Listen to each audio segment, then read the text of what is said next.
다 같이 기도하겠습니다.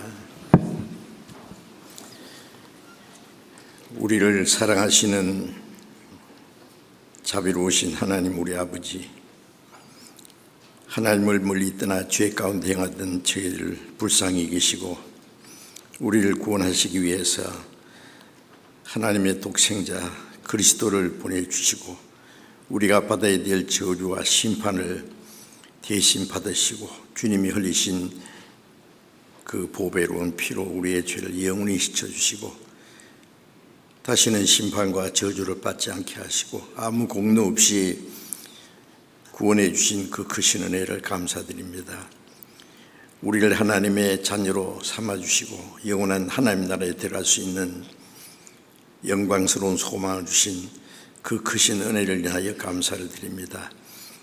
이 시간 주님의 보배로운 피로 구속함을 받은 저희들 주님 앞에 함께 모여서 주님의 은혜와 사랑을 찬송하며 주님의 말씀을 배우며 주님과 함께하는 거룩한 무리 안에서 교제케 하심을 감사드립니다. 우리 각 사람을 굽어 살펴주시고 하나님의 자비로운 능력의 손으로 우리를 붙들어 주시고 우리를 더욱 새롭게 온전케 해주셔서 우리가 하나님의 자녀로 부끄럼 없이 남은 생애를 살아갈 수 있도록 하나님의 뜻과 영광을 위해서 모든 일을 행할 수 있도록 다스려 주옵소서. 우리의 마음과 생활 속에 하나님 보시기에 합당치 못한 어두운 일, 숨은 죄가 있으면 주님 말씀 앞에서 나타내 깨닫게 해주시고 주님의 말씀과 은혜로 우리를 새롭게 강건하게 더욱 세워주시옵소서. 전국에 있는 우리 교회, 세계 많은 교회, 어려운 가운데서도 믿음을 지키고 복음을 전하는 모든 형제들 주님이 말씀과 성령의 능력으로 함께 하시고 역사하심을 믿고 감사합니다. 이 세상은 날로 요란해지고 죄악이 충만합니다. 하루 동안에 무슨 일이 일어날지 알 수 없는 참으로 험악한 세상입니다. 우리의 힘으로는 이 악한 세상을 감당할 수 없습니다. 주님 말씀과 성령의 능력으로 우리를 붙들어 주셔서 우리가 하나님의 자녀로 부끄러움 없이 올바로 행할 수 있도록 다스려 주시기를 간절히 기도합니다. 우리 가운데 믿음이 연약한 사람, 병 중에 있는 사람, 여러 가지 곤란 중에 있는 사람 일일이 보살피셔서 한 사람도 실족함이 없도록 주님께서 붙들어 주시기를 간절히 기도합니다. 때를 따라 우리에게 필요한 말씀을 주시고 우리의 행할 길을 가르쳐 보여주시는 주님, 이 시간에도 우리에게 나타내시기 원하시는 주님의 말씀, 주님의 은혜와 그 하나님의 거룩하신 뜻이 무엇인지 더욱 깨달아 알게 도와주옵소서. 우리 주 예수 그리스도의 이름으로 기도드렸습니다. 아멘. 여러분 찬양 들으실 때 그냥 찬양 잘하나 못하나 그 감동하십니까? 그 내용을 생각하셔야 돼요. 이 찬양은 우리 찬송가 있는 내용은 거의 다 그 거듭난 그리스도인들이 마음속에 생활 속에 이루어지는 그 신앙의 간증이나 기도나 고백이나 그런 것을 이렇게 글로 써서 시로 써가지고 있다가 나중에 곡은 또 다른 분이 그게 곡을 붙여서 한 찬송입니다. 여러분 찬송가를 펴놓고 하나하나 조용히 그 가사를 읽어보셔요. 어지간한 설교보다 훨씬 낫습니다. 그 내용이요, 하나님의 은혜와 사랑도 있고 우리의 신앙 고백도 있고 결심도 있고 전도하는 내용도 있고 기도도 있고 많은 내용들이 있습니다. 찬송가 우리 찬양대에서 찬송 연습반이라고 수고를 많이 하시고 찬송 불러주실 때 그것이 마음에 큰 은혜와 기쁨이 되어야 하리라고 생각합니다.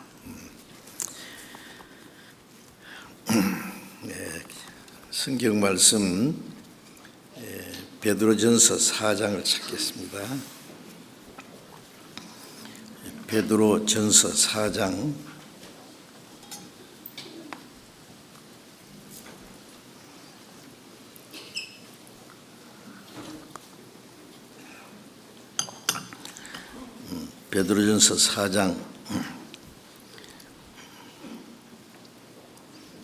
1절부터 2절까지 베드로전서 4장 1절 2절을 같이 읽겠습니다. 그리스도께서 이미 육체의 고난을 받으셨으니 너희도 같은 마음으로 갑옷을 삼으라.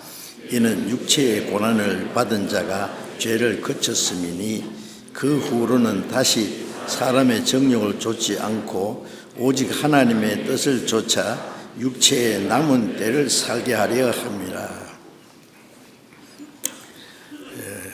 우리 주일 설교 제목을 주 안에 거하는 생활이라는 것을 가지고 계속 말씀드리고 있습니다. 주 안에 거하는 생활, 오늘은 그 7번째 말씀인데 다른 제목을 생각해도 별 신통한 제목이 없고 제일 좋은 제목이 주 안에 거하는 생활. 요한복음 15장 3절에 너희는 내가 일러준 말로 이미 깨끗하 했으니 내 안에 거하라. 나도 너희 안에 거하리라. 주님의 보배로운 피로 우리 죄를 사해 주시고 은혜로 우리를 구원하신 그 말씀을 우리가 깨달을 때 우리 영혼이 깨끗해졌습니다. 구원을 받았습니다. 이제 주님께서 구원받은 사람에게 내 안에 거하라고 명령하셨습니다. 거하라는 말은 거할 수도 있고 거하지 않을 수도 있다는 말씀이에요. 어린 아이가 태어나면은 아빠, 엄마, 온 가족들의 사랑과 보살핌 안에서 자랍니다. 그 아이에게는 엄마 떠나지 마라, 아빠를 잊어버리지 마라, 그런 말 할 필요 없어요. 떠날 힘이 없으니까. 그렇죠? 그런데 사람은 우리의 영혼이 구원받았을 뿐 아니라 아직 육체가 있어요. 그래서 우리의 속 사람은 하나님의 법을 적용하고 우리의 영은 하나님의 법을 적용하는데 내 지체 속에 다른 법이 육체의 소욕이 있다고 그랬죠. 그것은 하나님의 말씀을 싫어해요. 자기 마음대로 살려고 그래요. 그래서 육체의 생각과 영의 생각이 둘이 충돌해서 싸웁니다.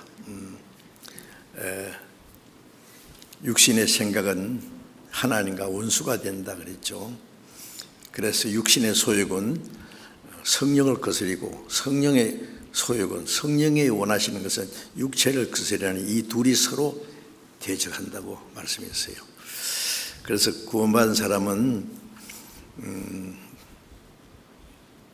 먼저 이중인격자가 될 수 있어요. 구원받은 사람은 이제 하나님의 사랑과 은혜를 깨달아서 하나님의 뜻대로 살고자 하는 그 소원이 있습니다.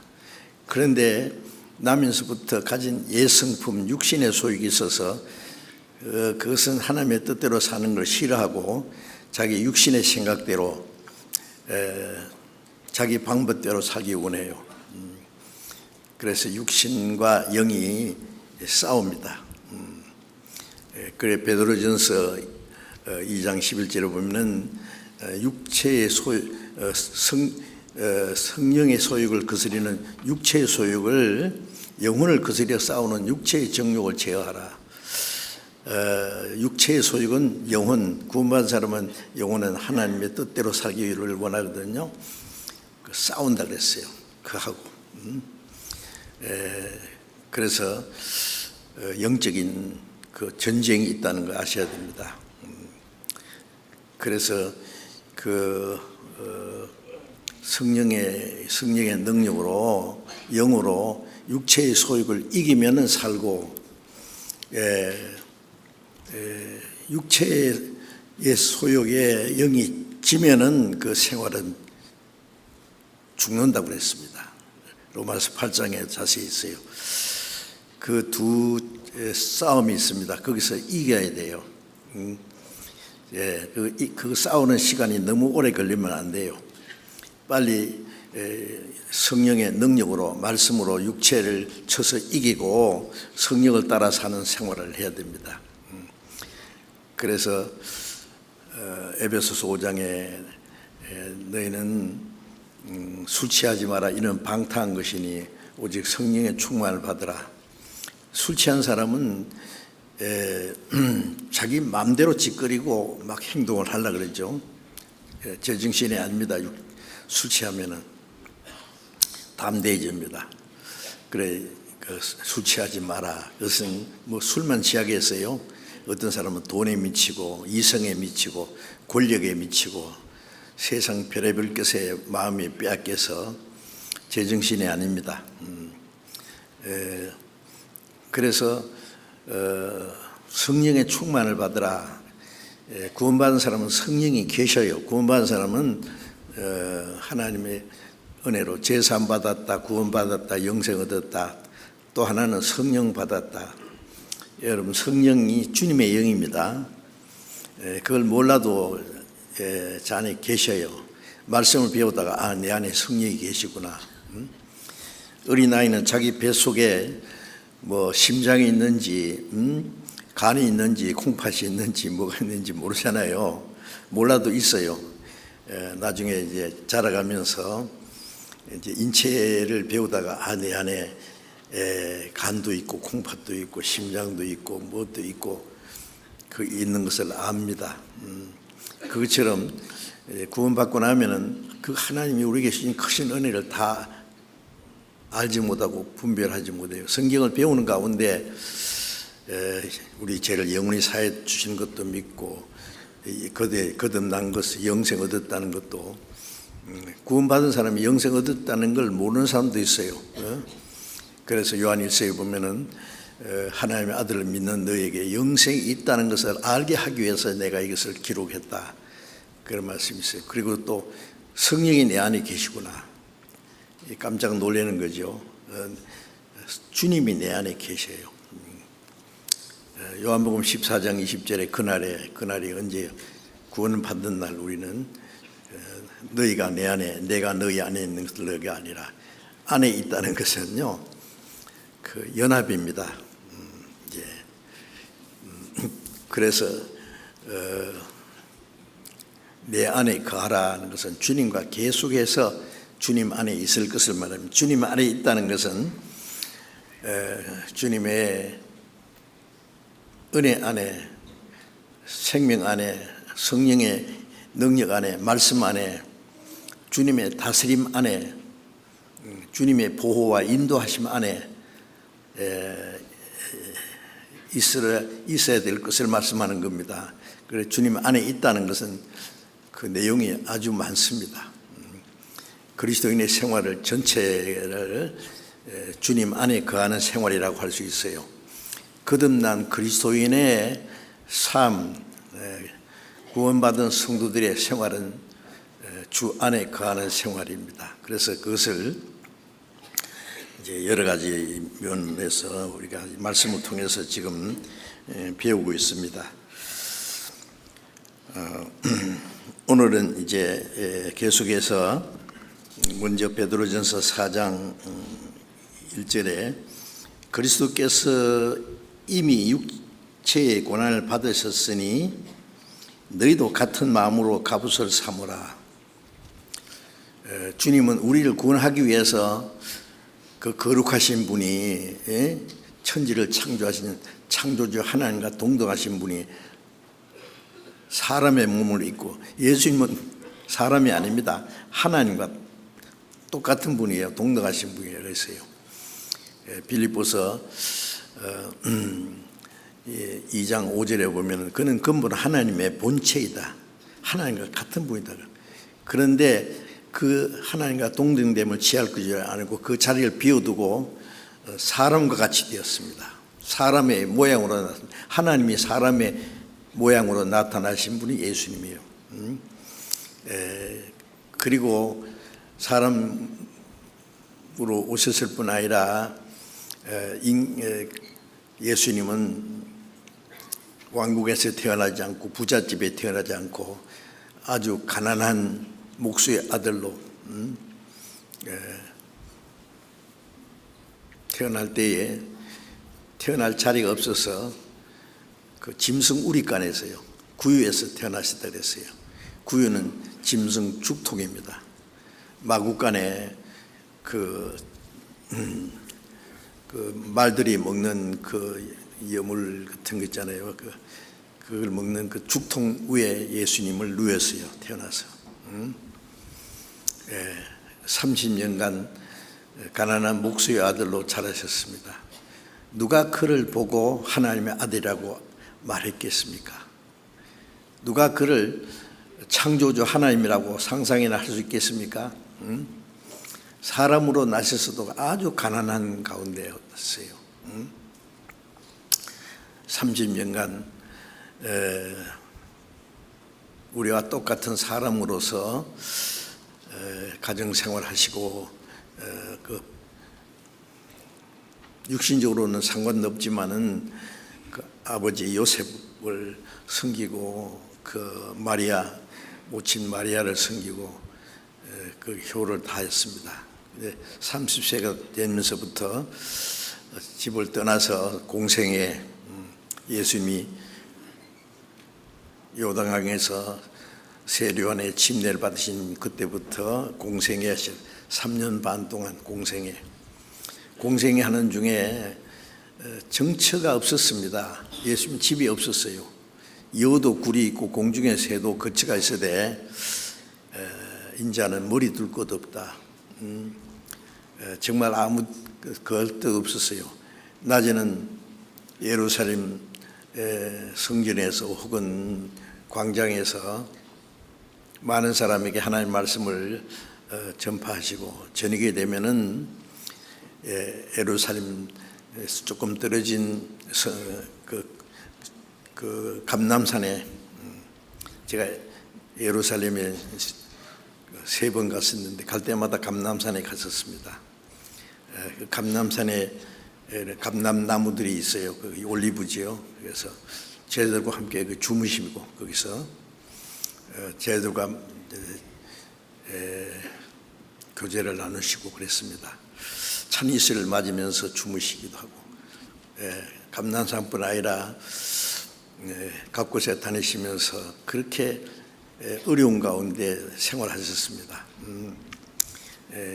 그 죄 없는 그분이 가장 비참한 죄를 지은 죄인처럼 백성들에게 버림을 받고 사형 판결을 받고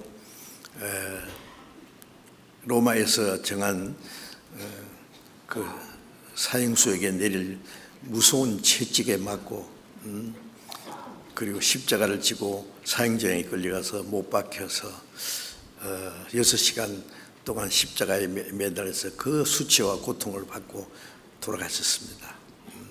그 모든 것은 우리를 구원하시기 위해서입니다.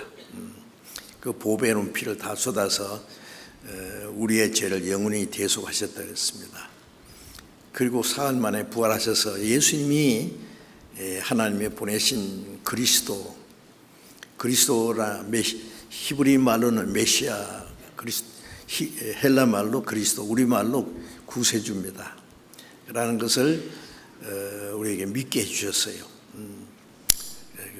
부활하신 이후에 연기처럼 싹 사라진 것이 아니고 40일 동안 나타났어요. 나타날 수도 있고 사라질 수 있는 신령한 몸이니까. 그래서 40일 동안 나타나서 자기가 그리스도라는 것을 그들에게 보이시고 말씀을 하시고, 감람산에서 많은 사람이 보는 가운데서 성천하셨습니다. 이 복음이 예루살렘부터 땅까지 전파될 것을 말씀하시고 많은 사람이 지켜보는 것을 하늘로 올라가셨습니다. 거기에 있는 사람들은 떠나지 않고 하늘만 쳐다보고 있어요. 구름 속으로 예수님이 사라졌는데도 그래 천사 둘이 나타나서 왜 하늘만 쳐다보고 있느냐, 그분은 가셨다. 그런데 가신 그대로 다시 오시리라. 복음이 온 세계에 전파되면 다시 오신다고 약속하고 있었어요. 첫 번 오신 예수님은 죄인을 구원하러 오셨어요. 죽으러 오셨어요. 우리의 죄를 대속하기 위해서. 다시 오시는 예수님은 믿지 않는 자를 심판하시러 오십니다. 구원받은 사람은 그 나라로 데려가시기 위해서 오십니다. 이 세상이 업신여겨 버렸던 우리 구주, 큰 영화와 위엄으로 다시 나타나시네. 이 세상이 업신여겨 버렸던 우리 주님이 재림하실 때는 천군 천사의 나팔 소리로 위엄 중에 다시 오십니다. 심판주로 오십니다. 영광의 주님으로. 이제 우리는 그 사실을 믿습니다. 예수님이 우리를 구원하신 그리스도라는 것을, 우리를 구원하신 분이라는 것을, 그분은 다시 오실 때는 만왕의 왕으로, 영광의 주님으로 나타나실 겁니다. 이제 구원받은 우리는 그 하나님의 은혜를 깨닫고 구원받았다는 것은 너무나 놀라운 사실입니다. 하나님이 자기의 독생자를 세상에 보내서 십자가에 죽기까지 하신 것은 우리를 구원하시기 위해서지요. 그런데 그 은혜로 우리는 구원을 받았습니다. 이제 구원받은 사람은 이제 어떻게 살아야 되느냐? 구원받자마자 천국으로 팍 그냥 갔으면 간단한데, 우리는 땅에 살고 있잖아요. 살아서 할 일이 있어요. 세상 사람들하고 우리는 완전히 다른 사람입니다. 똑같은 사람인데, 이제 우리는 영원한 생명을 받았습니다. 천국의 소망을 가지고 삽니다. 하나님이 우리 아버지입니다. 사는 목적이 다릅니다. 살아가는 방법이 달라야 됩니다. 그래서 구원받은 이후에 그리스도인이 어떻게 살아야 될 것을 자세히 말씀하셨어요. 구원받았다면 그렇게 살아야 됩니다. 우리가 예수님을 믿는 것은 세상에 무슨 다른 종교처럼 종교를 하나 가지고 있는 게 아닙니다.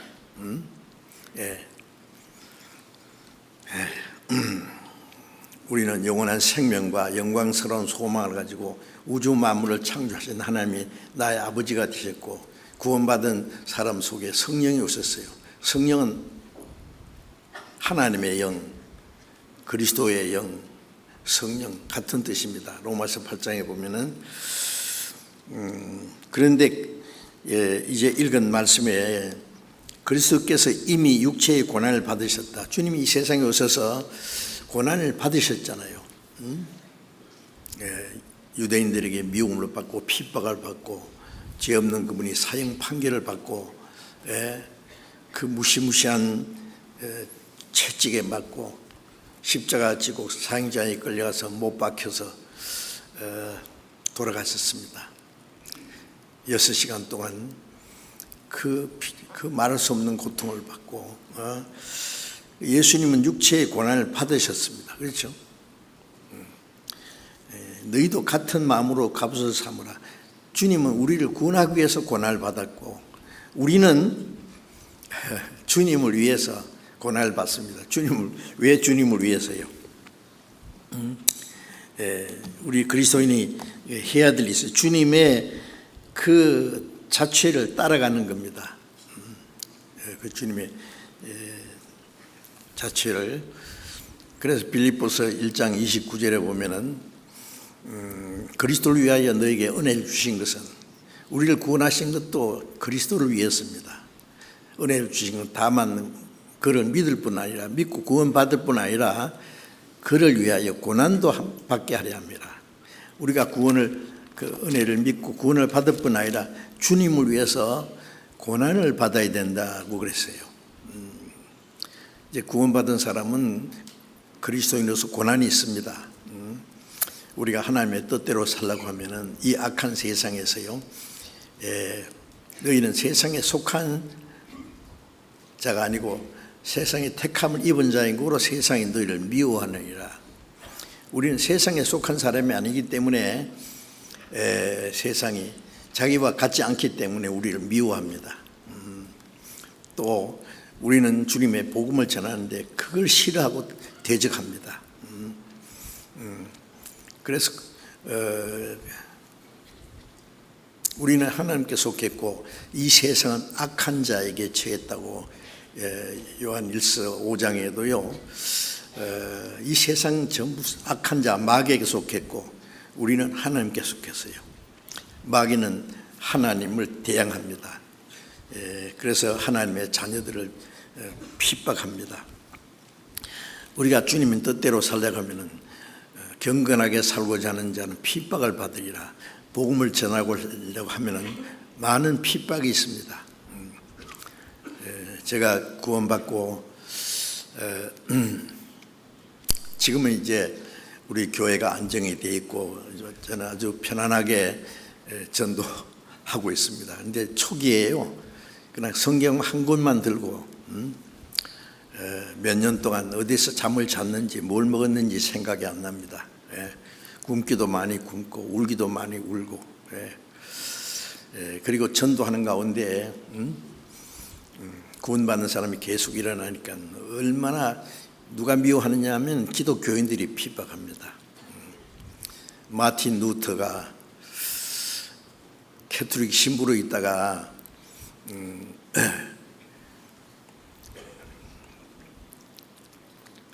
로마서 1장에 의인은 믿음으로 산다는 그 말씀에서 그가 구원을 받았어요. 믿음으로 의롭다함 받는다는 구원을 받고 이 캐톨릭에 사는 것이 잘못된 걸 알고, 그때는 뭐 캐톨릭 세상이거든요.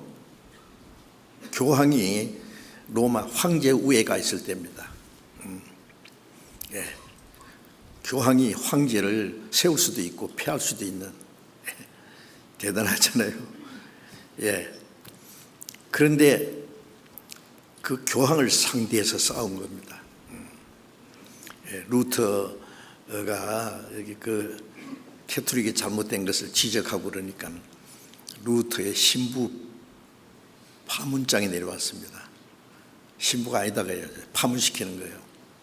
근데 루터는 그 파문장하고 캐톨릭 서류를 가져서 많은 사람 보는 앞에서 광장에서 불질러 그랬어요.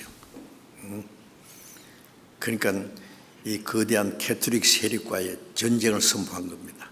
혼자서. 지금 상상이나 되십니까?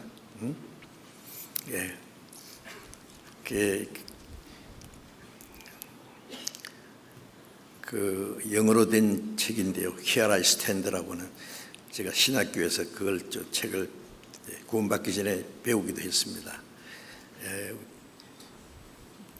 지금 독일에 가 있는요,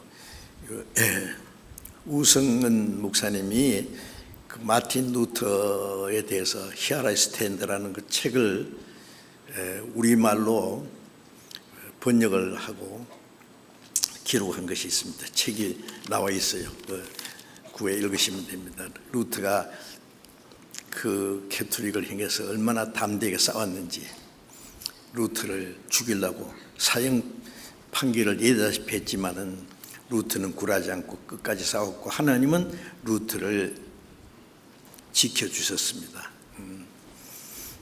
종교 재판을 받을 때 마틴 루터, 네가 한 말이나 쓴 글을 다 취소하라. 그게 그때 인쇄술이 금방 발달했을 때요. 그러니까 막 그 루터가 이 캐톨릭의 사람들의 이제 성경이 없으니까 캐톨릭에서 말하는 거 그대로 이제 따라가야 돼요.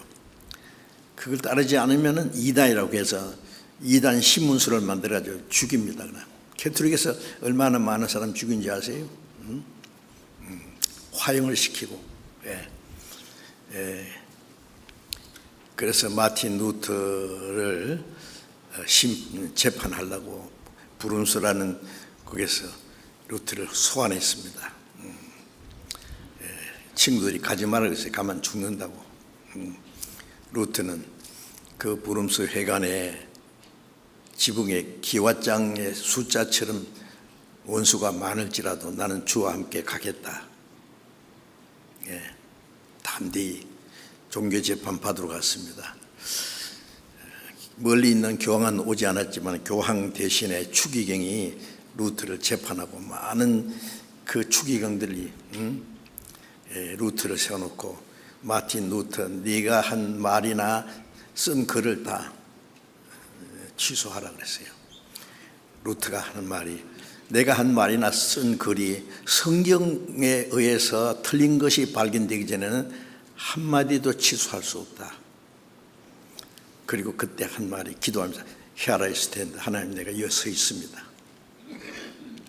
나를 보호해 주십시오. 추기경이 앞으로 며칠 내에 독일을 떠나라 추방하는 거예요. 그리고 누구든지 루트를 죽여도 살인죄가 안 됩니다. 누구든지 이제 루트는 아주 죽은 목숨이에요. 그래서 이제 돌아오는 길에 갑자기 루트가 실종되어 버렸어요. 그래서 많은 사람들은 루트는 지도새도 모르게 죽었을 거다. 근데 죽은 것이 아니라 어떤 그 영주가요, 큰 영주도 있었잖아요. 큰 땅을 가지고 그게 개인적인 그 어떤 용사들이 있습니다. 그 칼 쓰는 사람, 기사들. 루트가 오는 길목에 지키고 있다가 루트를 납치해 갔어요. 그 영주가 호화롭게 집을 짓고 그리고 그 안에 제수를 가두는 깜방이 있어요. 조그마한 깜방이 있어요. 그게 루트를 가둬놨어요. 실제는 보호한 겁니다. 제가 그 깜방에 가봤거든요. 독일에서. 거기에서 루트가 성경을 독일어로 번역을 한 겁니다. 그 성경 번역하던 책상이 좀 많은 책상이 있더라고요. 거기서. 제가 왜 이 말씀드리냐면은 루트가 구원받고 이 복음을 전할 때에 그때 온 세상이요, 캐톨릭 세상인데 루트를 죽이려고 하나님이 끝까지 보호해 주셨습니다. 그런데 저도 뭐 루트처럼은 어림도 없지만은요, 전도하는데 얼마나 저를 미워하고 핍박하고 아마 죽이려는 사람들도 있었을 거예요. 그런데 하나님이 지금까지 지켜오셨습니다. 지금은 뭐 우리 구원받은 사람들이 너무 많으니까 그런 위험은 없는데 전에 제가 전도에서 구원받은 사람이 많지 않을 때는요, 저를 아주 없애보려고 하는 사람들이 있었습니다. 누가? 기독교인들이 아주 초기파적으로. 그런데 하나님이 지켜주신 것은 참 기적입니다. 여러분, 그런 일은 없을지라도 우리 모두에게요, 우리 그리스도인들이 하나님의 뜻대로 살고 복음을 전하려고 하면은 반드시 핍박이 있다는 것은 잊지 마셔야 됩니다. 고난이 있습니다. 여러 가지 시련이 있습니다. 주님은 우리를 구원하기 위해서 고난을 받으셨지만은 우리는 믿음을 지키기 위해서, 신앙생활을 하기 위해서, 복음을 전하기 위해서 우리가 받아야 될 고난이 있습니다. 하나님이 고난을 허락하십니다. 그리스도께서 이미 육체의 고난을 받으셨으니 어떤 고난인지 아시잖아요. 그리스도께서 받으신 고난. 너희도 같은 마음으로 갑옷을 삼으라. 같은 마음이 뭐예요? 주님은 우리를 구원하기 위해서 고난을 받으셨고, 우리는 주님의 뜻대로 살기 위해서, 하나님의 영광을 위해서, 복음을 전하기 위해서 그와 같은 마음을 가지고 그 같은 마음으로 갑옷을 삼으라. 갑옷이 뭡니까? 옛날 기사들이 전쟁터에 나갈 때에 입는 갑옷입니다. 적의 화살을 막고 때때로 칼도 막을 수 있는 그 튼튼한 갑옷을 입고 나갑니다. 그래서 같은 마음으로 갑옷을 삼으라는 말은 우리가 이 악한 세상에 싸우는데 우리가 고난을 받는 마음은 갑옷입니다. 주님을 의지하는 믿음을 가지고 나아가면은요, 그것이 우리에게 갑옷이 됩니다. 너희 같은 마음으로 갑옷을 삼으라. 이는 육체의 고난을 받은 자가 죄를 그쳤음이니, 육체의 고난을 받은 자가 죄를 그쳤다는 말이 뭐예요? 여러분, 우리가 구원받고 신앙을 지키기 위해서, 주님 뜻대로 살기 위해서, 복음을 전하기 위해서 참으로 고난을 받고 있다고 생각하십니까? 나도 그런 사람이라고 생각하세요? 같은 마음으로, 같은 마음입니까? 그 같은 마음으로 갑옷을 삼으라. 이는 육체의 고난을 받은 자가, 주님을 위해서 육체의 고난을 받은 자가 죄를 그쳤음이라는 말은 죄를 지을 수가 없어요. 그 사람은 죄를 지을 시간이 없어요. 죄는 누가 짓는지 아십니까? 한가한 사람이 죄를 지어요. 우리가 주님을 위해서 수고하고 애쓰고 밤낮 기도하고 복음을 전하고 그러면 죄질 시간이 어디 있습니까? 자전거는 페달을 밟고 앞으로 가야지 서 있으면 넘어지잖아요. 그리스도인들이 주님 말씀을 지키고 순종하고 주님 뜻대로 행하고 복음을 전하고 우리 할 일이 얼마나 많아요. 힘듭니다. 고난도 있습니다. 핍박도 있습니다.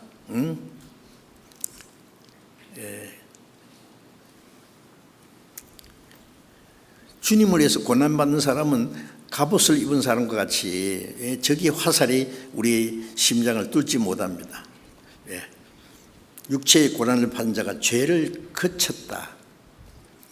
죄를 짓지 않게 된단 말이에요. 우리 죄 짓지 않는 비결이 주님 뜻대로 살려고 노력하면 됩니다.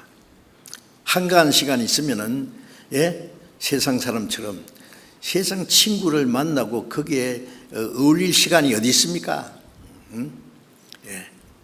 그 사람들과 어울리고 안 믿는 사람하고 그래서 쓸데없는 잡담하고 한잔하고 히히덕거리고 또 구원받은 사람과 모여서 교제하고 둘 다 할 수 있어요? 안 합니다. 딱 하나 끌어버려야 돼요. 그럼 신앙생활 못합니다. 육체의 고난을 받은 자가, 그러니까 신앙생활은 편안한 게 아닙니다. 고난이 있다는 거 아셔야 돼요. 죄를 그쳤으면 죄 질 시간이 없어요. 죄 안 짓고 살 수 있습니다.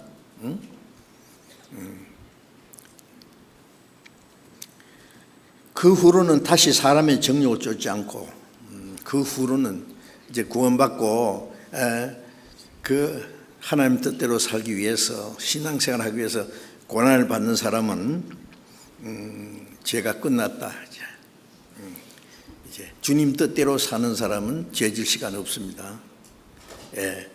그 후로는 다시 사람의 정욕을 쫓지 않고, 그렇게 된 사람은 그 후는 다시 사람의 정욕, 육신의 정욕을 따라 살지 않습니다. 구원받은 사람이 주일날, 수요일날 모여서 찬송하고 기도하고 형제자매하고 교제하고 또 시간 있으면 옛날 친구들, 세상 친구들 만나가지고 재밌는 잡담도 하고 한잔하고 그럴 수 있습니까? 악한 동물을 멀리하라. 저희는 너희의 선한 행실을 더럽히나니. 악한 동물을 멀리하라 그랬어요. 그들은 너희 선한 행실을 더럽힌다. 왜? 그게 물들어요, 그게. 그럴 시간이 어디 있느냐고요. 그 후로는 다시 사람의 정욕을 좇지 않고 육체의 소욕을 따라 살지 않고 오직 하나님의 뜻을 좇아 육체의 남은 때를 살게 하렵니다. 오직입니다. 오직 오로지 하나님의 뜻을 좇아 육체의 남은 때를 살게 하려 합니다.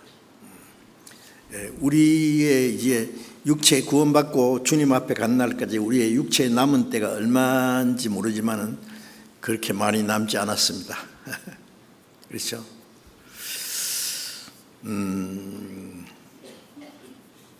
시편 116편 12절에 여호와께서 내게 주신 모든 은혜를 무엇으로 보답할고, 구원받은 사람은 하나님이 내게 주신 그 모든 은혜를 어떻게 하면 보답할 수 있을까?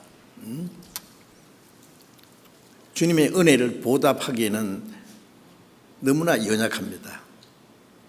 주님의 은혜를 보답하기 위해서 우리에게 주어진 시간은 너무 짧습니다.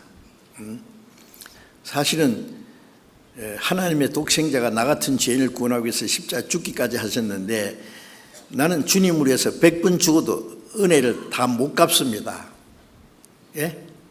우리는 못 갚아요. 100번은 못 죽어도 한 번은 주를 위해서 살아야 될 거 아닙니까? 그렇죠? 어떻게 생각하세요? 그런 말 때문에 맨날 하는 얘기인데 뭐 그 모를까 봐 알면 어떻게 해요? 예? 하나님 보답하기 위해서 정말 사십니까?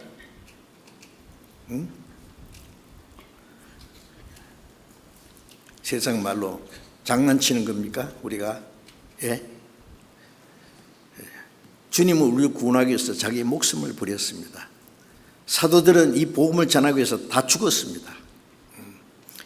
예. 우리는 주님 뜻대로 살기 위해서, 주님의 복음을 전하기 위해서 우리도 죽을 각오를 해야 됩니다. 예. 그 뭐 잘못됐습니까? 그 당연한 것이죠. 예. 육체의 고난을 받는 자가 죄를 그쳤다는, 죄를 끝났다. 그 후로는 그때부터 뭐 이제 뭐 죄질 시간 없고 사람의 정욕을 좇지 않고 육신의 소욕을 따라 살지 않고 오직 하나님의 뜻을 좇아 육체의 남은 때를 살게 하려 합니다. 우리의 육체의 남은 때가 얼마 안 됩니다. 요즘에 세상 돌아가는 것 보면 어때요? 성경에 기록된 마지막 때 일어날 사건이에요. 우리 시대에 일어나고 있습니다. 지금 심상치가 않습니다. 과거에 우리 시대를 상상할 수 있어요? 강대국이 서로 핵무기를 가지고 어르렁대고 있습니다.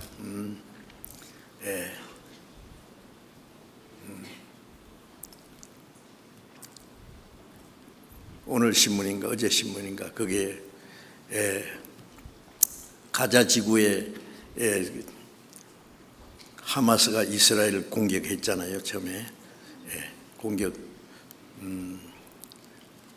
그때부터 이스라엘이 하마스를 공격하고 가자 지구를 집중적으로 공격하고 싸웠습니다. 거기서부터 죽은 사람이 7만 명이 죽었대요. 예? 아직 전쟁 끝나지 않고 지금 휴전하려고 하는데 빨리 됐으면 좋겠는데요. 7만 명이 죽었다. 한 2년 걸렸습니까, 전쟁이? 그런데 이제 앞으로 러시아가 이스라엘 치러 갈 때는요, 미국이 개입하고, 성경에 에스겔 38장에 있는 그 러시아의 세력이 이스라엘 치러 갈, 거기서 마지막 전쟁이 일어납니다. 그건 핵전쟁입니다. 누가 이기고 지는 전쟁이 아니라 하나님의 세상을 심판하는 전쟁입니다. 그것이 우리 눈이 훤히 보이는데요, 지금. 앞으로 이제 정치적으로, 경제적으로 점점 혼란이 일어날 겁니다. 극도로 혼란이 일어날 때에 아주 혜성같이 한 사람이 딱 나타날 겁니다. 이것을 해결하기 위해서. 온 세상은 깜짝 놀랄 거예요. 야, 저 사람이 세상에 평화를 주고 세상의 문제를 해결해 줄 기다. 그 사람이 적그리스도입니다. 적그리스도는 혼란할 때 나타납니다. 1차 세계대전 후에 독일이 경제적으로 정치적으로 대혼란 속에 있을 때 히틀러가 탁 나타나지 않습니까? 혜성처럼 구세주처럼 히틀러가 모든 문제를 해결할 줄 알았습니다.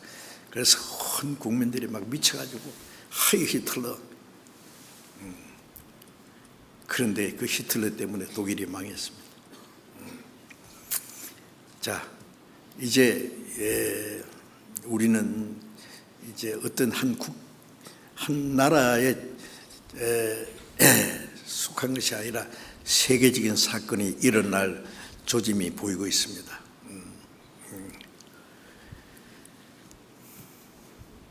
과학자리에서는 그래 보니까요, 핵전쟁이 어디서 일어나면은 연쇄적으로 터진다면 핵무기를 가진 나라가 지금 한 9나라 됩니다. 북한까지 합하면은요, 그러면 핵무기 터지면은 30분 만에 이 세상은 끝납니다. 30분 만에. 그것도 한 번이 아니라 100번 이상 지구를 불태울 수 있대요. 여러분 어떻게 생각하세요? 상상이나 됩니까? 우리는 설마는 오래 못 갑니다. 하나님의 마지막에 세상을 심판하는 겁니다. 하나님은 허락하셔야 됩니다. 그것도 우리는 마지막 때에 사는 것이 확실합니다. 여러분, 우리가 이 마지막 때에 구원받았다는 건 놀라운 일입니다. 보통 일이 아니에요. 우리는 구원받은 사람답게 살아야 됩니다. 이제 남은 때를 하나님의 뜻을 쫓아 우리의 육체의 남은 때를 살게 하려 합니다. 구원받은 이후에 우리의 육체의 남은 때는 하나님이 기뻐하시는 뜻을 행하는 것이 우리의 삶의 목적이 되어야 됩니다. 야고보서 4장을 잠깐 보겠습니다.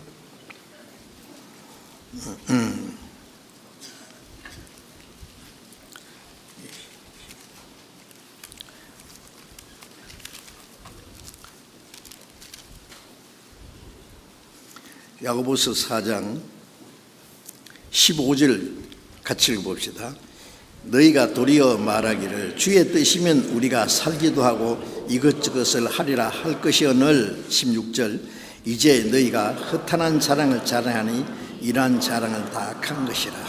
여기서 너희가 도리어 말하기를 주의 뜻이면, 우리 그리스도인들은 주님의 뜻이면 살기도 하고 주님의 뜻이면 죽기도 하고 주님의 뜻이면 이것도 하고 저것도 하고 주님의 뜻이 아니면 내가 아무리 하고 싶어도 하지 말아야 되고,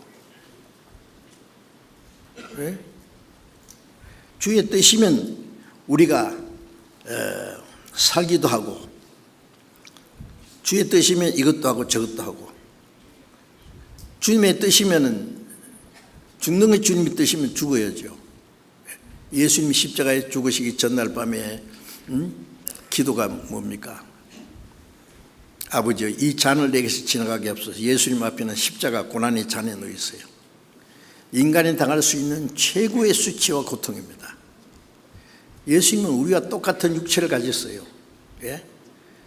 육체를 가진 예수님이, 어떤 사람은 예수님은 하나님의 아들이기 때문에 십자가에 못 박혀도 하나도 아프지도 않았을 거라고.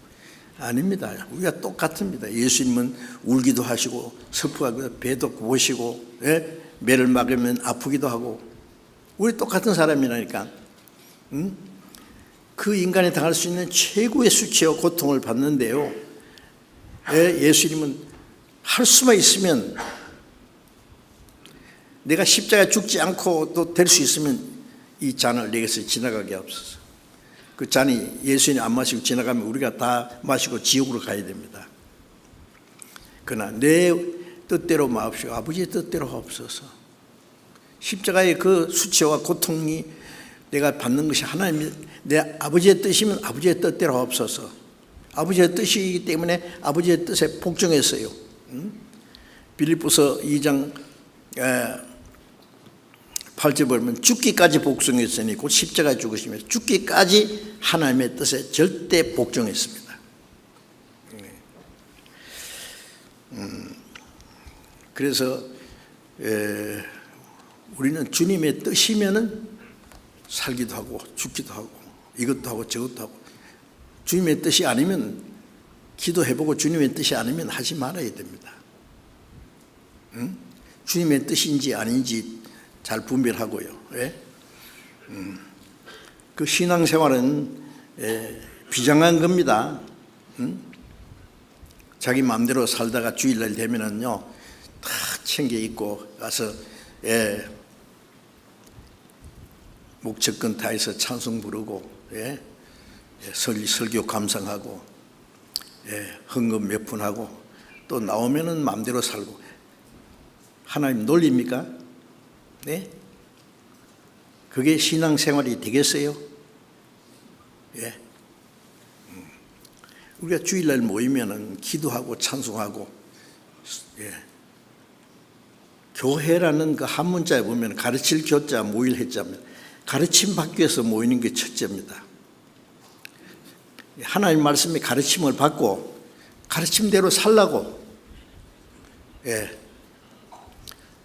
설교 듣고 감상하고 잊어버리면 무슨 소용이 있어요? 듣고 잊어버린 자가 아니라 실행하는 자니. 듣고 잊어버리면 하나님 말씀을 무시하는 거예요. 그렇잖아요. 듣기는 들어도 행하지 않으면 돼요. 아들이 아버지 말씀을 잘 듣고 실천하지 않으면 아버지 무시하는 겁니다. 우리 하나님 아버지가 우리에게 무시를 당하면 되겠어요? 우리가 왜 배웁니까? 말씀대로 살기 위해서 배우잖아요.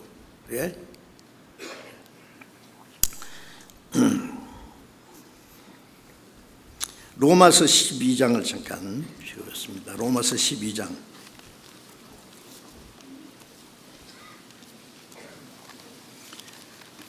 로마서 12장 1절 2절을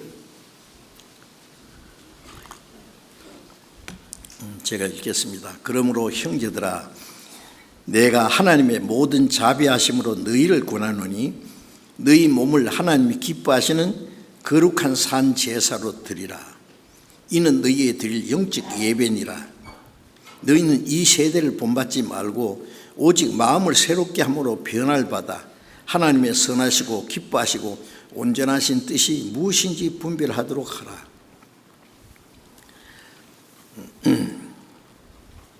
그러므로 형제들아, 형제들은 구원받은 사람에게 이 바울 사도가 형제들아 그렇습니다. 내가 하나님의 모든 자비하심으로 너희를 권하노니, 이 말씀은 우리가 하나님의 자비하심은 하나님의 그 사랑과 하나님의 은혜를 말합니다. 우리를 불쌍히 여기는 하나님의 은혜, 그게 자비입니다. 하나님의 자비하심을 입었거들랑 내 말을 들어라 그 말이에요. 자비하심으로 너희를 권하노니 너희 몸을 하나님이 기뻐하시는 거룩한 산제사로 드리라. 자, 이제 구원받은 이후에 우리에게 있는 것은 몸입니다. 몸밖에 드릴 것 없어 이 몸 바칩니다. 여러분, 우리가 가지고 있는 가장 귀한 게 몸이에요. 몸. 그렇죠? 아직 내가 살아있다, 건강하다, 뭔가 할 수 있다. 이 몸을 가지고 어떻게 살아야 될 거냐고. 너희 몸을 하나님이 기뻐하시는 거룩한 산제사로 드리라. 고린도전서 6장 19절에 보면은 너희는 너희 것이 아니라, 너희 몸은 너희 것이 아니라 값으로 산 것이 되었으니, 주님이 죽으시고 흘리신 피로 우리를 값주고 사셨어요.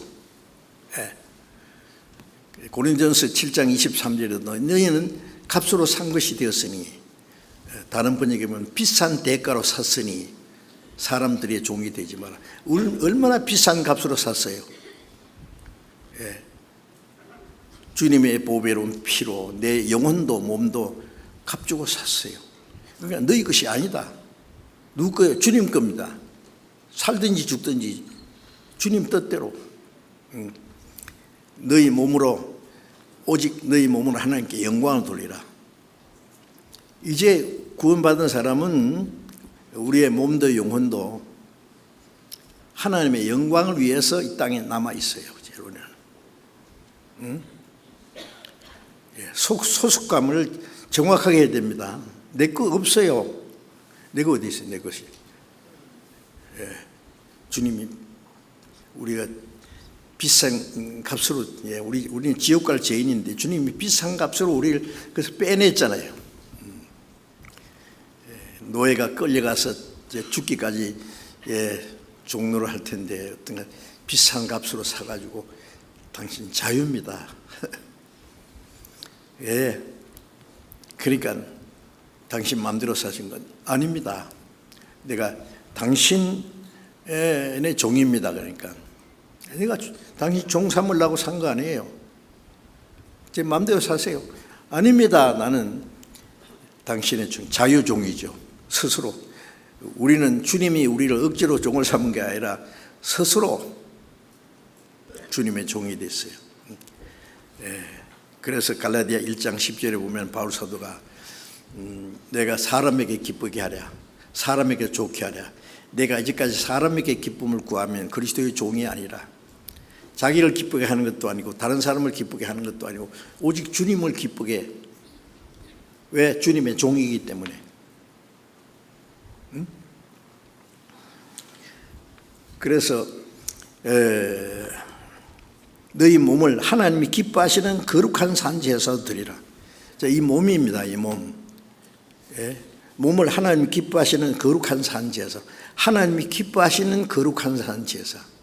하나님이 기뻐하시는 뜻. 산제사로 드리라. 구약시대 이스라엘 사람들은 양이나 염소나 송아지를 잡아서 제사했어요. 죽여가지고 제물 드렸어요. 우리는 살아가는 생활이 그 산제사입니다. 거룩한 산제사로 드리라. 이는 너희들이 영적 예배니라. 아직도 사람들이 교회에 왜 가느냐? 예배하러 간대요. 제가 중학교 1학년 때부터 부산에서 교회 다녔습니다. 그 학교가 기독교 교통이니까 의무적으로 주일날 교회 가야 돼요. 성경을 배워요. 주일날 가면은 노인 목사님이 두루마기를 얌전하게 차려입으시고 다 같이 예배 시작합시다. 예배하는 자가 신령과 진정으로 예배할지니라. 약간 떨리게 해야 됩니다. 바이블로서는 일어나게 이제 그럼 아주 조용하고 경건하게 그 예배라 그래요. 다 같이 예배 마쳤습니다. 예배 마치면 큰일 납니다. 그게 예배입니까? 그런 예배가 성경에 어디 있느냐고. 이것은 우상 숭배하는 습관으로 하는 그게 예배는 그게 아니에요. 요한복음 4장에 예수님은 하나님의 영이시니 예배하는 자가 신령과 진정으로 예배할지니라. 하나님 이렇게 자기에게 예배하는 자를 찾았으니 하나님 영이시기 때문에 우리가 경건하게 눈을 감고 기도하든지 눈을 뜨고 기도하든지 그 육신에 대해서 그렇게 하나님이 간섭하지 않으실 거예요.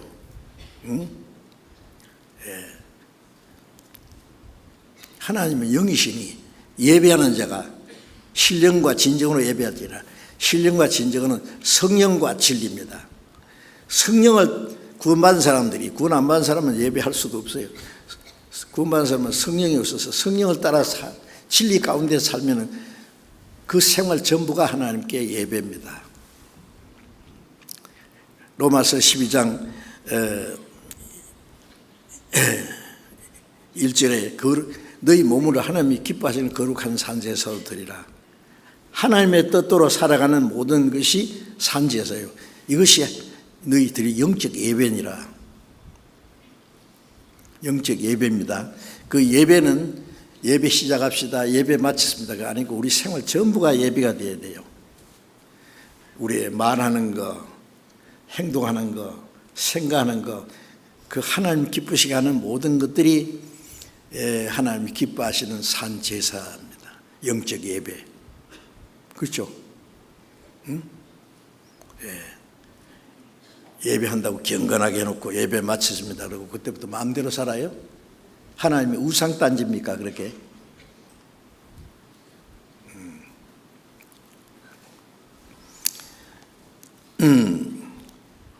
이는 너희들이 영적 예배니라.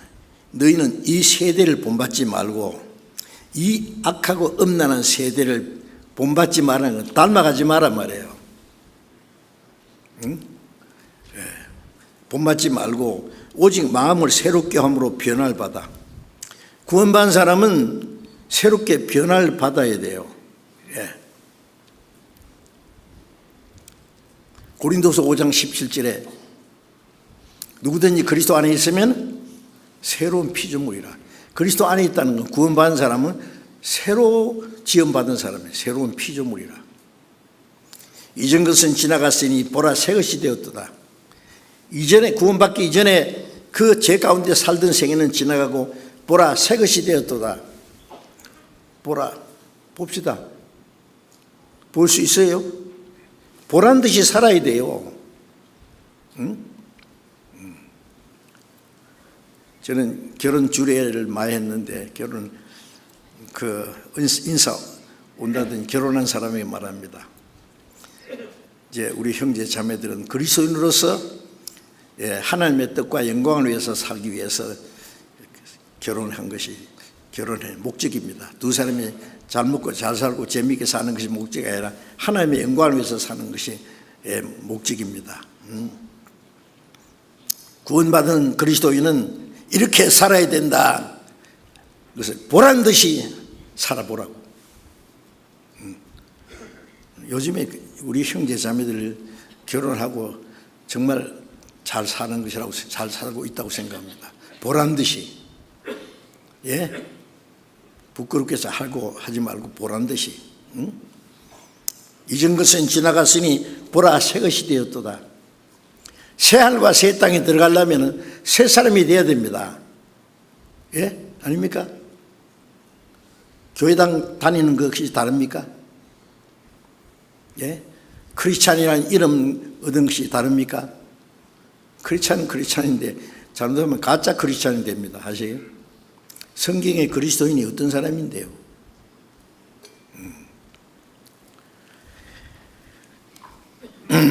마음을 새롭게 함으로 변화를 받아. 이 세대를 악하고 음란한 세대를 따라가지 말고 오직 마음을 새롭게 함으로 변화를 받아. 우리의 인격이 변해야 돼요. 우리의 마음이 변해야 돼요. 성령께서 말씀으로 우리를 날마다 새롭게 변화시킵니다. 구원받고 교회 안에서 말씀을 계속 배우면 언제 내가 이렇게 달라졌지? 자기도 놀랄 거예요. 세상 친구하고 완전히 멀어졌거든. 세상과 달라졌어요. 마음을 새롭게 함으로 변화를 받아 하나님의 선하시고 기뻐하시고 온전한 뜻이 무엇인지 분별하도록. 마음을 새롭게 함으로 변화를 받으면은 하나님이 선하시고 하나님이 선하기고 기뻐하시고 온전하신 뜻이 무엇인지 분별하고 그 하나님의 뜻대로 살게 됩니다. 그게 하나님께 드리는 영적 예배예요. 여러분 이 성경을 이런 성경을 계속 깨달아질 때까지 아주 가슴이 사무치도록 느낄 때까지 읽어보세요. 기도하면서. 좋은 말씀이라고 하지 말고 그냥 이 말씀이 내 마음과 내 인격 속에 내 생활 속에 정말 실천이 되고 있는지. 누가 그러더라고. 서자서 아자 그런 글대로 있고 나는 나도 있고 책은 책대로 있고 이 성경 말씀대로 닮아가야 돼요. 요한복음 1장 14절에 예수님을 가르치죠.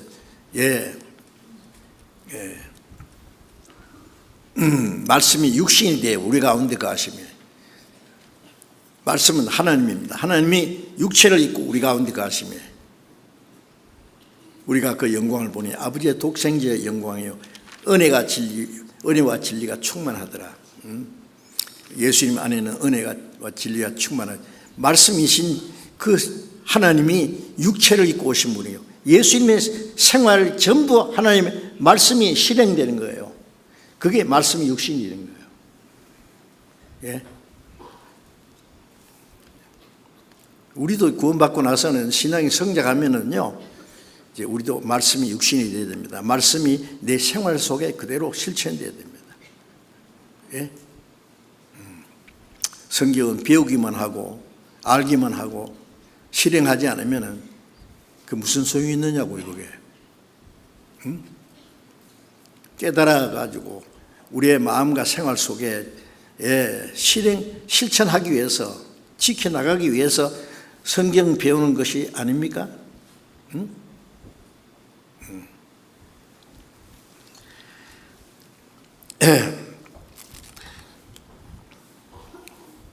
베드로전서 1장을 잠깐 또 펴봅시다. 베드로전서 1장입니다.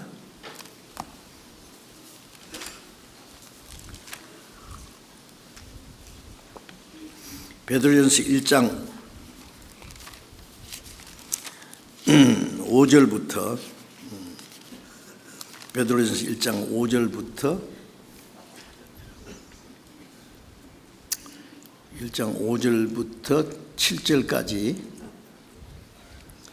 제가 읽겠습니다. 너희가 말세에 나타내기로 예비하신 구원을 얻기 위하여 믿음으로 말미암아 하나님의 능력으로 보호하심을 입었나니, 그러므로 너희가 이제 여러 가지 시험을 인하여 잠깐 근심하게 되지 않을 수 없었으나 오히려 크게 기뻐하도다. 너희의 믿음의 시련이 불로 연단하여도 없어질 금보다 더 귀하여 예수 그리스도에 나타나실 때에 칭찬과 영광과 존귀를 얻게 하려 함이니라. 여기에 너희가 말세에 나타내기로 예비하신 구원, 이 마지막 때에 우리가 예수님 오신 때부터 이 세상 끝날까지가 말세입니다. 마지막 때에 나타내기로 예비하신 구원은, 이 구원은 주님이 마지막에 재림하실 때 우리 육신까지 죽은 자는 살아나고 살아있는 사람은 변화되는 말세에 나타내기로 예비하신 구원을 얻기 위해서 믿음으로 말미암아 하나님의 능력으로 보호하심을 입었습니다. 구원받고 하나님의 능력으로 우리를 보호하십니다. 언제까지? 어떻게 하기 위해서? 말세에 나타내기로 예비하신 구원을 얻기 위해서. 예.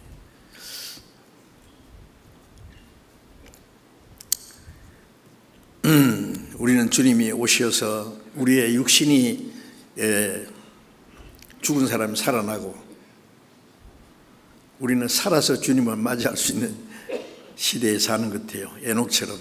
왜냐하면 주님 오실 날이 너무 가까운 것이 확실해요. 이런 일이 되는 것보다 인자 가까이 문 앞이 이런 줄 알라. 주님 오시기 전에 이런 일이 있을 것을 말씀하셨고, 그런 걸 대부분 주님이 문 앞에 가까운 줄 알으니까 지금입니다. 지금 우리 시대에. 우리 시대 같은 때가 어디 있었어요? 복음이 온 세계에 전파됐죠. 온 세계에 전파되면 그제 끝이 오리라. 마지막 때에 일어날 징조들이 다 악한 자는 그대로 악하고 죄악이 충만하고, 그리고 거룩한 자는 그대로 거룩하게, 천국 갈 사람은 천국 갈 사람답게 준비되고, 지옥 갈 사람은 지옥 가기에 합당한 사람으로 준비되고. 그 데살로니가 요한계시록 22장 악한 자는 그대로 악을 행하고 거룩한 자는 그대로 거룩되게 하라. 때가 가까웠니라. 그럼 이제 막판이에요. 이제 천국 갈 사람은 천국 갈 사람은 딱 준비되고, 지옥 갈 사람은 지옥 갈 사람답게 죄악이 충만하고. 그렇죠? 여러분 어느 편에 서 있습니까? 중간에 어중뚱하게? 말세에 나타내기로 예비하신 구원을 얻기 위하여 믿음으로 말미암아 하나님의 능력으로 보호하심을 입었나니. 구원받은 사람은 주님이 오실 때 받을 구원을 얻기 위해서 하나님의 능력으로 우리를 보호하고 계세요. 예, 이 악한 세상에 물들지 않도록, 예, 낙심하지 않도록 하나님이 우리를 능력으로 보호하시지 않습니까? 그러므로 너희가 이제 여러 가지 시험을 인하여 잠깐 근심하게 되지 않을 수 없어요. 지금 우리는 능력으로 보호하심을 입었지만은 여러 가지 시험이 있어요. 그렇죠? 하나님이 우리를 단련시키기 위해서 시험도 그냥 허락하십니다. 여러 가지 시험을 인하여 잠깐 근심되지 않을 수 없으나, 어떤 사람은 경제적인 어려움, 또 육신의 어려움, 가족에 대한 어려움, 뭐 여러 가지 생활에 대한 어려움, 신앙생활 하는데 어려움, 여러 가지 시험이 있습니다. 그래서 잠깐 근심되지 않을 수 없어서 우리 육신이 있기 때문에 그런 고난과 어려움이 있으면 잠깐 근심하게 될 수밖에 없죠. 그러나 오히려 크게 기뻐하도다 그랬죠. 왜요? 너희 믿음의 시련이라고 그랬어요. 시련이라는 것은 군에 입대한 사람이 훈련 받는 거 있잖아요. 훈련소. 요즘에 훈련을 그렇게 심하게 받지 않는 것 같은데, 제가 제2훈련소에서 그 훈련 받는 거 제가 봤는데요. 실전과 같이,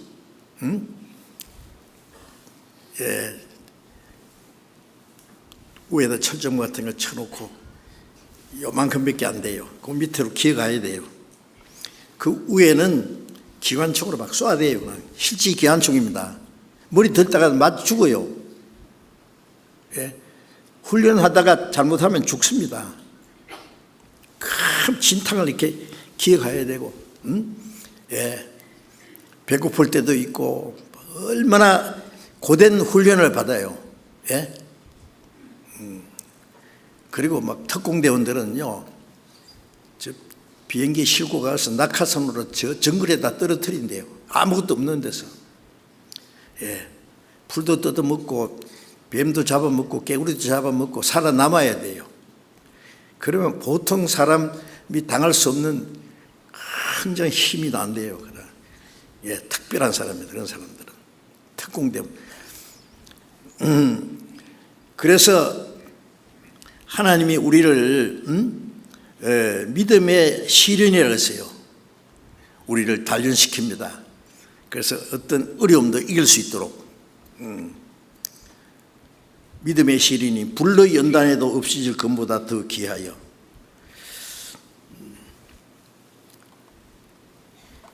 금을 단련하는 게, 금강에서 금을 캐낼 때 순금이 없습니다. 그게 많은 불순물이 있어요. 그게 캐내가지고 약물에다가 집어넣고 완전히 녹입니다. 녹이면은 그 안에 불순물이 다 빠져나가지고 꺼내고, 또 불순물이 있으면 또 집어넣고, 그래서 불순물이 다 나가고 점검이 됩니다. 그래서 불로 연단해도 없어질 금보다 더 귀하여, 금보다 더 귀한 예수 그리스도에 나타나실 때에 칭찬과 영광과 존귀를 얻게 하려 합니다. 주님, 그런 시련을 통해서 우리 믿음이 단련될 때에, 주님 오실 때에 칭찬과 영광과 존귀를 얻게 한다. 우리 믿음의 시련, 구원받은 사람이 주님이 같이 계신다고 다 편안한 게 아니에요. 우리에게 시련을 주세요. 시련. 욥기 23장 10절에 보면은 욥이 한 말입니다. 주께서 나를 단련하신 후에는 내가 정금같이 나오리라. 하나님이 우리를 우리 안에 있는 찌꺼기들이 제거될 때까지 단련하시면 우리가 정금같이 된다. 정금같이. 불순물이 다 빠져나가고 정금같이 되리라. 그래서 이 잠깐 고난이 있습니다. 고난. 디모데후서 1장 10절 잠깐 펴봅시다. 디모데후서 1장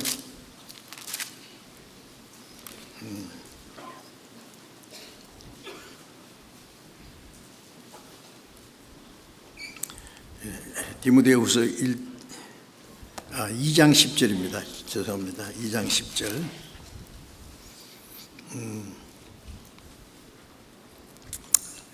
같이 읽어봅시다. 그러므로 내가 택하신 자를 위하여 모든 것을 참음은 저희로도 그리스도 예수 안에 있는 구원을 영원한 영광과 함께 얻게 하려 합니다.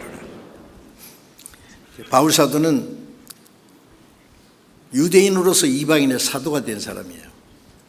그런데 이방인들에게 복음 전하면 잘 받아들이는데 자기 동족 유대인들은 복음을 안 받아들이고 도리어 핍박하고 그러거든요. 그래서 자기 동족 유대인이 구원받기를 간절히 기도했습니다. 로마서 9장 10장에 보면은요. 그래서 내가 택하신 자를 위하여, 택하신 자는 여기에 유대인을 말합니다. 육신적으로 택한 민족입니다. 모든 걸 참으면 그 많은 고난과 핍박이 있어도 그 참은 것은 저희로도 그 유대인들도 그리스도 예수 안에 있는 구원을 영원한 영광과 함께 얻게 하랍니다. 그리스도 예수 안에 있는 구원만 있는 것이 아닙니까? 아닙니다. 아니라 영광도 있다. 구원과 영원한 영광을 얻게 하려 합니다. 여러분, 우리는 구원을 받았습니다. 이제 주님이 오실 때 우리가 받는 것은 영광입니다. 예? 영원한 영광이에요. 그 영원한 영광이 우리를 기다리고 있습니다. 이스라엘 사람들 애굽에서 400년 동안 종노릇하면서 모세를 보내가지고 10가지 재앙을 내리고 하나님의 능력으로 그걸 끌어내가지고 홍해를 육지같이 통과하고 그 다음에 이제 어디로 가요? 하나님이 약속하신 가나안 땅으로 갑니다. 그 애굽은 죄악 세상, 사탄의 권세 아래 있는 죄악 세상을 말하고 모세를 통해서 이스라엘 민족을 끌어낸 것은 예수 그리스도로 말미암아 우리를 구원하시는 걸 말하고 이스라엘 사람에게 약속하신 가나안 땅은 영원한 천국을 예표로 하는 겁니다. 그러면 애굽에서 나와서 가나안 땅에 들어가기 위해서 광야 40년이 있어요. 광야 40년. 지난번에 좀 말씀드린 것 같은데 사도행전 7장에 보면 광야 교회를 했어요. 구약에는 교회란 말이 없습니다. 그런데 사도행전 7장에 우리 광야 교회에 있었다. 광야 40년 가는 것은 우리가 구원받은 이후에 교회 생활을 가르칩니다. 4라는 숫자는 고난입니다. 구원받은 이후에 신앙생활 가운데 주님이 같이 계시지만은 고난이 있습니다. 낮에는 구름 기둥으로 인도하고 밤에는 불 기둥 인도하고 매일 만나를 먹이시고 반석을 쳐서 물을 먹이시고 적들과 싸워서 이기게 하시고 하나님이 그 40년 동안 가나안 땅에 들어갈 때까지 하나님이 그들을 보호하시고 먹이시고 도우시고 인도하셨습니다. 우리가 구원받고 천국에 들어갈 때까지 우리 교회 생활이 그게 광야 생활입니다. 여러 가지 고난이 있어요. 고난이 사람마다 좀 다르겠죠. 그 고난을 잘 이겨나가야 돼요. 주님이 같이 계시기 때문에. 그래서 그 가나안 땅에는 영원한 영광이 우리 천국은 영원합니다. 그 영광에 들어가게 하기 위해서 우리를 단련시키는 거예요. 그래서 여러 가지 고난과 시험이 와도 두려워할 것 없습니다. 야고보서 5장을 잠깐 보겠습니다. 야고보서 5장 7절 봅니다. 5장 7절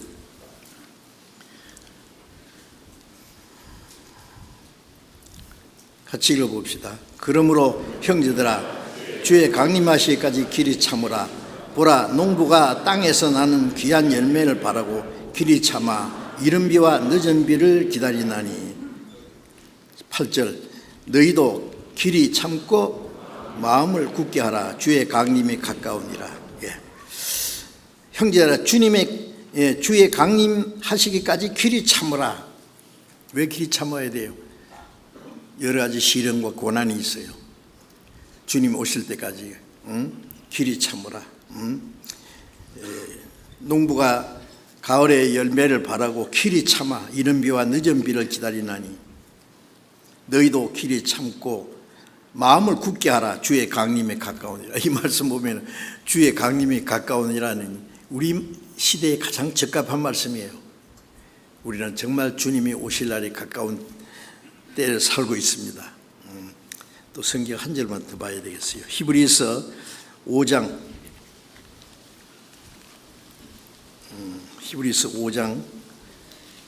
8절을 보겠습니다. 5장 8절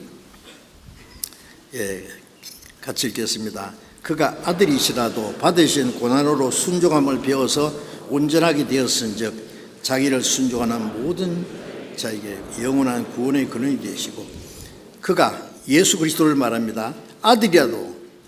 아들이시라도 받으신 고난으로 순종함을 배웠어요. 예수님이 하나님의 아들인데 고난을 받으신 고난으로 순종함을 배워서 온전하게 돼. 뭐 온전하게 돼? 우리의 구주로서 온전하게 된 거예요. 히브리서 2장 10절에도 많은 아들을 하늘에 미리 땅에 떨어져서 죽어서 많은 열매 맺듯이 독생자가 죽어서 많은 아들을 탄생시키기 위해서 많은 아들을 이끌어 영광에 들어가게 하는 일에 구원의 주를 고난으로 말미암아 온전케 하심이 합당하다. 주님이 구세주로서의 온전케 되기 위해서라는 말입니다. 예수님은 구세주로서의 온전케 되기 위해서 고난을 받았습니다. 여기도 아들이시라도 받으신 고난으로 순종함을 배워서 온전하게 됐어요. 구세주로서의 온전케 됐어요. 자기를 순종하는 모든 자에게 영원한 구원의 근원이 되시고, 우리도 고난으로 순종함을 배웁니다. 어떤 분은요, 어떤 형제는 참 마음도 착하고 실력도 있어요. 여러 가지 다 좋은데 훈련이 안 된 사람이 있어요. 영어도 잘하고 착하고 아주 다 좋아. 그런데 천년 훈련이 안 된 사람이 있어요. 온실에서 곱게 자란 사람이에요. 조금만 어려움을 당해도 어쩔 줄을 몰라요. 그럼 어떻게 해야 돼요? 신앙생활에 어려울 뿐 아니라 아깝게도 복음 전하는 일꾼으로 합당찮아요. 여러분, 하나님은 훈련된 사람을 쓰십니다. 아시죠? 신앙생활도 예수님도 받으신 고난으로 순종함을 배워서 온전히 되었다 했잖아요. 우리도 고난 중에 하나님의 뜻대로 사는 그 순종을 배우는 겁니다. 그래서 우리의 신앙 인격이 점점 온전해져요.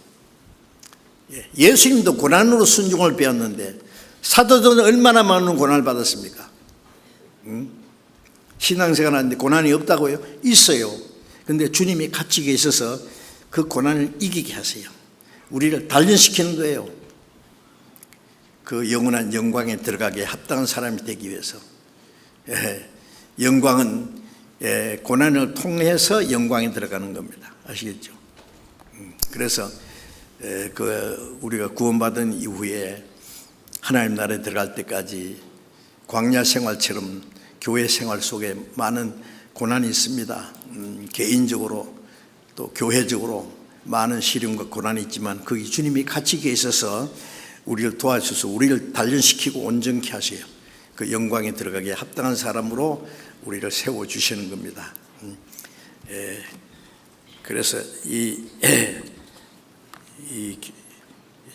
주님이 함께 계시는 것을 믿고 그 고난을 통해서 우리의 신앙이 점점 온전케 된다는 사실을 믿으셔야 됩니다. 그리고 우리가